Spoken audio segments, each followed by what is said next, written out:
అబ్బబ్బబ్బబ్బబ్బా, ఈ నెల వచ్చిన జీతమంతా పెండ్లీలు పేరంటాలు గుళ్ళు గోపురాలకే ఖర్చు అవుతుందిలా.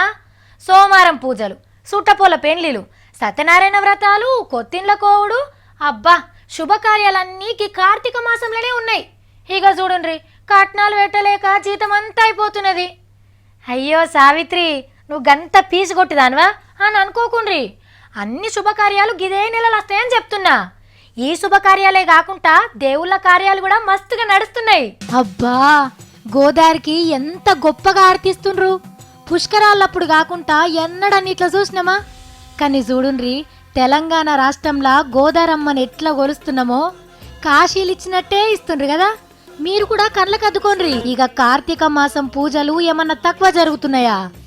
ఏ గుడికాడ చూసినా సీతామున్నరా భక్తులు. యములాడ రాజన్న కాన్నైతే దీపాలు ముట్టించే కార్యం మాసంబురంగా జరిగింది. లచ్చ దీపాలు ముట్టించిండ్రు ఒక్కటే పారి. హబ్బా, మీదికెళ్ళి చూస్తే దీపాలు ఎంత ముద్దు కొడుతున్నాయో చూడుండ్రి.